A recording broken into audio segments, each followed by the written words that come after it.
nasa tabi lang siya pero talagang gusto niyang makausap si Manny. So, Alam ko, nakikinig Coach Nonoy, sigurado mabait ka. Ako, palalabasin ko yun. Layas!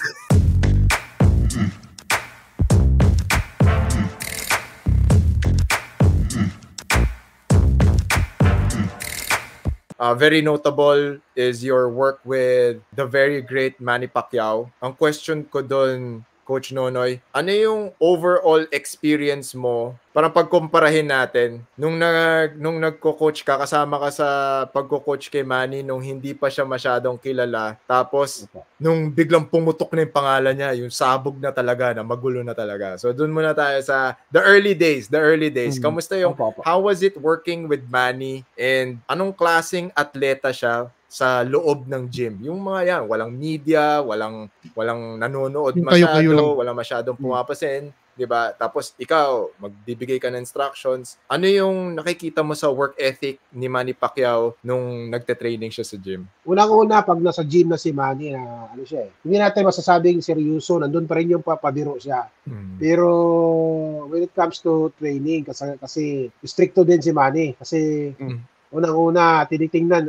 Ako, isa ko sa mga nagmamasid sa kanya about sa defense. Sabi niya, depensa ko, bantayan yung depensa ko. Minsan, nakakalimutan niya yung magdepensa. Yun yung sinasabi ko sa kanya. Talagang, ako doon, napaka-stricto ko doon sa depensa. Yun ang sinasabi ko sa kanya palagi. At saka yung yung footwork niya, kailangan bawal talaga yung flat-footed. Yun ang sinasabi ko. Talagang napakamagalaw, malikot ni Manny. Sabi niya, at saka si Manny napaka low profile pagdating sa training. Hindi niya sinasabi sa sarili niya magaling siya. Sabi niya, bantayan niyo lang kung ano yung mga kulang ko. Talaga nakikinig. Napaka-humble na world champion si Manny. Nung as a coach and being malaking parte nung journey niya, tapos nakita niya yung pag-angat niya sa industriya, yung pagsabog ng pangalan niya. Ano ngayon yung mga nakita nyo, ikaw, yung na-experience mo, Coach Nonoy, na nagbago or medyo nagpahirap nung training sessions ni Manny nung siya na si Manny Pacquiao, nung pumuputok na yung pangalan niya? Kasi for example ako, pag nagtitrain ako ng competitors or ng fighters, as much as possible, gusto ko sarado yung gym, tahimik, nakafocus lang doon, walang maingay. Diba? Pero syempre, si Manny Pacquiao, diba? Gusto lahat ng taong magkaroon ng access sa kanya. So ikaw, Coach Nonoy, mga panahon na yun, anong adjustment yung ginawa mo para masigurado mo na naka-training pa rin si Manny, pero kailangang balansihin yung media, yung mga sponsors, yung crowd, diba? Yung experience. Kasi lahat gusto na access. Oo nga si Manny, yun nga, sobrang napakabait 500% yung niya, yung napakabait na tao. Gusto niya lahat may access, makapasok doon sa gym. Talagang mayroong katiwala doon si Freddy na babae. Talagang bawal. So, nire-respeto naman ni Manny yung mga rules doon na talagang bawal. Kasi talagang maapektuhan yung training niya. Hindi siya makapokus. So, kami rin. Minsan nga may mga pumapasok na magulo din na palaging nasa tabi lang siya pero talagang gusto niyang makausap si Manny. Kinausap naman namin yung tao na mamaya na after training. So, alam ko, Nonoy, sigurado mabait ka. Ako, palalabasin ko yun. Layas! Istorbo. Kasi syempre kami, audience kami, nanonood kami. So pero ako, iniisip ko, ang hirap nung trabaho mo, yung trabaho ni Puboy, yung trabaho ni Coach Freddy. Di ba? Paano mo sasabihin, uy, kailangan mag-training nung fighter namin, di ba? Pwede, di ba? Manood lang kayo or wag kayong magulo, di ba? Yung pressure na ganun.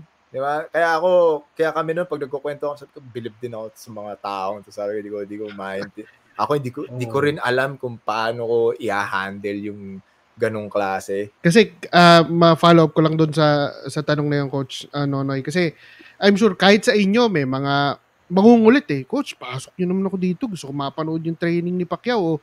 Gusto ko makasama kahit doon sa mga training niya sa labas ng gym. Baka pwedeng i-connect mo ko. Paano niyo i-handle yung mga ganong bagay? Gano'n may naka-assign yung yung gustong manood, may naka-assign na doon sa labas na mga tauhan ni Freddy Roach. So, wala na silang magagawa kasi pagpunta na doon, may puti doon sa labas, malaki yung mga katawan. Wala na. Siyempre, respetuhin mo rin kasi ano yun part ng training yun. Respeto din nila si Manny na next time na lang, pag may time, mayroon namang mga media workout doon, yun, pwede na sila makapasok. Yan na lang yung time na pwede na makausap si Manny pagdating ng media workout. Yun lang. Ikaw as a coach, tapos binabantayan mo and you've been in several camps ni Manny, ano sa tingin mo yung mindset ni Manny pag papasok na siya ng ring? May mga fighters na pagdating sa laban, doon kinakabog, di ba? Doon dinadaga. Kumbaga, ikaw, working with Manny all these years, ano yung nakikita mong, paano ba nagpa-process yung utak ni Manny para makapag-focus sa laban? Ano yung mga nakikita mong habits ni Manny Pacquiao during training, tsaka sa dugout, na nakikita mong, okay, handa na to, ready na to, nasa tamang focus, nasa tamang page siya, makikinig siya sa akin, makikinig siya kay Freddy pag nagbigay kami na yung hindi masyadong napag-uusapan yung utak ng fighter pagpapasok na sila sa ring, di ba? Kasi yung motivation na naman ni Manny pagdating niya sa dugout, talaga focus at saka palaging tumatawa siya. Alam na namin yun na talagang namomotivate niya yung sarili niya. Saka alam namin na sigurado ako pag umakyat ng ring ito, confident ka na manalo. Kasi yung training niya kasi, yun ang advantage kasi, nakikita na namin. Pag nag-training yan, patayan talaga. Saka iba-iba yung Manny Pacquiao pagdating sa training. Kaya nadadala niya doon sa taas ng ring. Yun ang motivation niya. Pag wala siyang takot kahit sinong kalaban, basta nasa magandang ensayo siya. Iba yung Manny Pacquiao. Dahil nabanggit na natin na nakatrabaho niya na si Manny Pacquiao at napakarami niya na rin nakatrabaho ng mga boksingero. Pero yung naging experience niyo po sa camp ni Manny Pacquiao, working with him, kay Freddy Roach, kay Coach Marvin Smodio, kay Coach Buboy, ano po yung gaano kalaki naging impact nito pagdating sa pagko-coach nyo sa mga sumunod na generation sa after Manny? Siguro naman pagdating sa ibang mga boxer, siguro nakikita nila kami na nandun kami, nagtatrabaho kami kay Manny. So, nandun yung respeto nila. Confident sila na pag kami siguro hinawakan nitong mga trainer na to, talagang magpursige din kami sa pagtitraining. Kasi iba yung mga tao na to, iba yung mga trainer na to.